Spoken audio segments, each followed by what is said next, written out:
My mom let her abusive boyfriend ruin our childhood and lost custody because of it. Now 5 years later, she wants us to do family therapy together so we can heal and be a family again. Posted by you/Pure Clown Energy. Hello all, I, 23F, am in a bit of a pickle, and currently, the majority of my family is against me.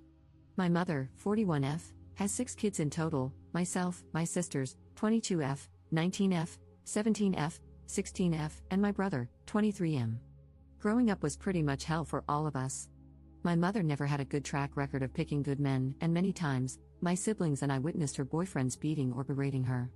Her second boyfriend would often hit us when we were younger as well. There's a lot more to it, but then this post would be very long.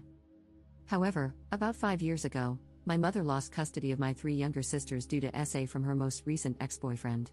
We didn't want our sisters in foster care, so my brother and I begged our grandmother to take them in until we could come up with a plan or take custody ourselves.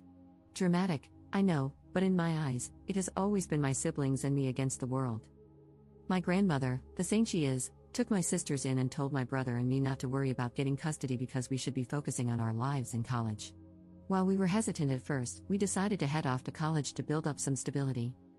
I ended up dropping out of college because I couldn't afford the tuition, but my brother graduated last year.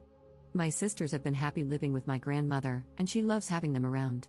She always says she gets to see her grandbabies every day, and it's a blessing. They are comfortable living with her, and my grandmother has no plans to stop caring for them. Now, back to my mom. When she lost custody, my siblings, my grandmother, and I all went no contact with her. About 2 months ago, my mother emailed me, saying she wanted to reconnect and do family therapy. At first, I didn't mention it to my siblings because, in a sense, I felt like I was protecting them. However, she sent me a second email the following month, explaining that she had broken up with her boyfriend and really missed us. She wanted to do family therapy because she had a lot of built-up pain, and she knew we probably did as well. I talked to my grandmother about it, and she told me I should ask my siblings and let it be their choice.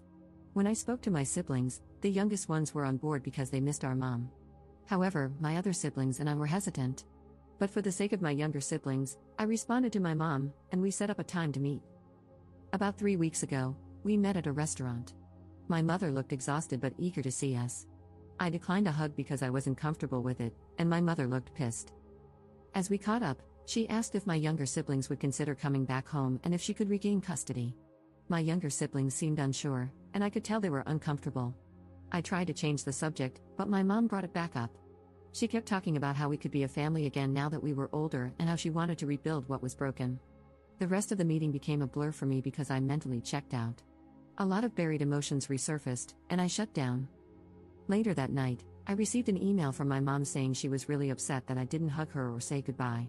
She said it was giving a bad impression to my younger siblings and that they might start mistreating her as well. I'm not going to lie, that email filled me with anger because she had a lot of audacity. I didn't respond, but I soon received another email, which was just a confirmation for our first family therapy session. We had the session yesterday. It started with the usual introductory process and familiarization. Later in the session, my mom kept going on about how she did everything she could to protect us, etc. The silence from my siblings and me was loud, and the therapist asked how we felt about what she said. My other siblings stayed quiet. I wasn't planning on speaking either, but then my mom said something that made me snap. She told the therapist that I had told my siblings not to say anything because I wanted to turn them against her and that she had scheduled this session to bring us together, not tear us apart. At that moment, I lost it. I started screaming that she wasn't a good mother and that she did nothing to protect us. She constantly vented to me about her relationships and problems, which led me to internalize her issues as my own. She never protected my brother when her boyfriends beat him for trying to defend her or my sisters. She never even thought to report her ex when my sisters first came to her about the abuse they suffered at his hands. I went off about a lot of other things, but by that point, she was bawling, and so were my siblings. I told the therapist that if anyone was splitting the family up, it was her, with her stupidity, ignorance, and outright neglect. I was breathing heavily after my outburst, and looking back, I'm not proud of how I lost control. The therapist suggested we take a break, but I told them I was done. I refused to sit there and listen to her try to blame me for her actions and problems. The session ended quickly after that. Later that night, my phone started blowing up with calls and texts from my mother's side of the family. They berated me, saying I was a horrible person for hurting my mother and making her feel terrible. They ranted about how she was trying to turn over a new leaf and rebuild a relationship with us. After all the calls and texts, I've been feeling like a crappy person for what I said to my mom. So, honestly, am I the jerk here? Up in the comments. I honestly don't even know where to begin. I'm crying because the support has been extremely overwhelming, and for once, I feel heard and seen, outside of my grandmother, of course. I truly appreciate the support. I have tried to read all the comments, but they keep rolling in. Again, thank you guys so much. I will add some context since I didn't elaborate much before because I didn't want to type a novel and make anyone read so much. My grandmother, she is my mom's mom. She cut my mom off because my mom would constantly steal money from her or sneak boys into the house, knowing my grandmother wouldn't approve. My grandmother is an SA survivor of my grandfather, my mom's dad. She actually took him to court to get him arrested, which is why she is essentially the black sheep to the majority of our family. My grandmother explained to me when I was much older that our family has a lot of SA history involving family members. Our family is highly religious and believes that we should pray over them every day to heal them.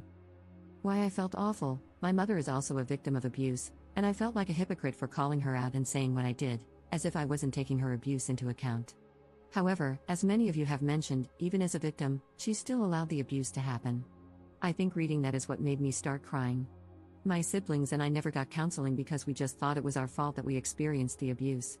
In our past conversations, we often try to carry the burden of not protecting our mom more. My mom's side of the family, they are enablers and abusers themselves. My grandmother has countless stories about them. I feel as though a part of them wants my siblings and me to make up so we can appear to be a happy family. They have a serious issue with appearances. My siblings, my brother is the real star of the show, honestly. Before we even made it to the first session, he told my youngest sister that our mom would probably say a lot of things, but if she wasn't ready to talk or if she wanted solo therapy, he would pay for it in full. After the session, she decided to go for it because she has a lot of complicated feelings about our mom. My other sisters are still emotionally distraught. They thanked me for speaking the truth and saying what needed to be said. They said they couldn't say anything because they didn't know how to word it. Like me, they didn't want to be cruel. I truly appreciate all of the comments and the reassurance. I sent my grandmother the post, and she said all of you guys are rock stars and that the majority of you are right, that my mother is a C&T. If you guys have any more questions, please feel free to ask. This has been a huge step for me in getting my own therapy because I let a lot of this build up over the years. My tangent to my mom went on for a few minutes before I had to stop because I was so pissed. Update 1 day later. Hey all, update for those who wanted it. Also, heavy abuse trigger warning because I will get emotional and vent a bit later on in this update. If you are a childhood abuse survivor, I wouldn't recommend reading past this since it could possibly be triggering. My siblings and I have decided to go no contact with our mother for good. It was a hard conversation this morning, and I felt like a jerk again. I felt like my outburst persuaded them to make that decision so I wouldn't be upset with them. Yet they reassured me throughout the whole conversation that they didn't like that she didn't even apologize, even when she had the opportunity to. My siblings and I are still struggling with the fact that she won't change, and she probably never will. The driving force for it was the email I got from my mother at 4 a.m. today. I copied and pasted it here. Dear Juju, my nickname when I was younger, I am truly hurt and devastated that you went public with a private matter. Your Auntie May showed me your Reddit post, and yet you continue to try to villainize me. I was going to explain myself further in therapy, but I'm in a new relationship now with a very loving man. He was the main one who encouraged me to extend an olive branch to you all. I was going to surprise you and your siblings in therapy. However, you ruined it. I stayed my distance from you all because, after losing your sisters, it made me realize I couldn't even look at myself in the mirror anymore. It made me realize how much of a worthless piece of crap I was. You calling me a worthless WHRE of a mother was uncalled for. In those relationships, I couldn't just simply walk away. Where would I have gone? What about you guys? Do you not think it ate me up inside every time you cried? Every time I did try to protect you guys, only to get the crap beaten out of me? Being knocked out cold and not knowing if you were safe or not? Did any of that not matter to you? I'm trying to redeem myself while also being a victim, and you simply can't get your own head out of your rear. You bitch and complain about your pain, not realizing I was a victim too, Juju. We all were. I hate to sound harsh, but you're an adult and can hear these things now. I tried my damn hardest to protect you all. For you to crap on all my effort in your rant and call me almost every name in the book in front of our therapist, your siblings, and the blatantly visible disrespect to me? All of it was truly uncalled for. I will not have contact with you until you apologize to me for what you said. You broke my heart, Juju, but Mama still loves you. And me going no contact with you is to show that you can't just hurt someone because you yourself are hurting. I will be over to see your sisters later at my mom's place to talk one-on-one with them. I would appreciate it if you were there to apologize. But if you will not, then I highly ask that you not be there. The email really crushed me. I completely understand that she was a victim as well. Like I also mentioned to a kind Redditor who messaged me last night, she did provide what she could. Yet there were many moments we either went hungry or without some necessities. One of my most embarrassing moments was asking strangers on the street for money so my sisters and I could get pads and tampons. My mom's third boyfriend threw ours out because he didn't believe in periods. That whole ordeal, among others, was so damn humiliating. I got a mixture of anger and sadness when she said she tried her hardest to protect us. Where was that determination when her boyfriends would beat the hell out of me and my older brother because we didn't want them alone with our sisters or touching our younger sisters? Where was she when she heard me getting essayed in the room right next to her and heard me screaming for her? It's just an overwhelming sorrow because, in her eyes, she did her best. But in my eyes, she did absolutely nothing, and I told her as much, and then some, in our session. Like many of you pointed out, she may have been a victim, but she did nothing to protect us. I have to sit with that for the rest of my life? My siblings have to deal with that for the rest of their lives. I have to work through all the damage she caused while she gets to play hero and have her redemption arc? I'm done with her, and I'm happy to know the feeling is mutual according to her. She did call my grandmother this morning during breakfast and demanded that she let her see her kids. My grandmother told her that she could try, but she wasn't coming past the gate unless my sisters wanted her to. My grandmother put her phone on speaker and asked my sisters if they wanted to see her. My youngest sister actually responded this time and said no. And not for a very long time, at the minimum. My mom tried to scream at my grandmother, but I could hear her voice cracking from trying not to cry on the phone. My grandmother told her she could go F herself, not to call her again. After that, the conversation about no contact went into overdrive. My siblings have their own memories of her to account for. They aren't comfortable with me sharing them, so I really just shared mine and a bit of my brother's. It's all just so surreal to me. I thought that maybe she was actually okay with being alone, but here she is, not being truthful about when she broke up with her most recent ex. I didn't ask because I don't even care anymore. Yet she's already in a new relationship? It's hard to grasp that my mother just can't be alone. I even feel disgusting calling her my mother because it stings to know that she never really was a mother. Not to me or my siblings. For my family members who have been messaging me, I just blocked them on every social media platform. They stopped trying to call me since I set up my phone with an app to reject all calls from unknown numbers that aren't in my contacts. As for my mom, I copied and posted my response here. Victoria, since you are no longer my mother, I have no need for formality. You make me absolutely sick to my stomach. You know the pain you caused me and my siblings. You know you didn't do crap. You know that you never even had a grain of maternal instinct. If you did, you never would have allowed us to get hurt. I know you can't sleep at night with those thoughts running around in your head. I hope for the rest of your life, it eats you up inside. Your new boy toy will be the only thing by your side when you're frail and almost dust. I'm done allowing you to hurt not only me but my brother and sisters as well.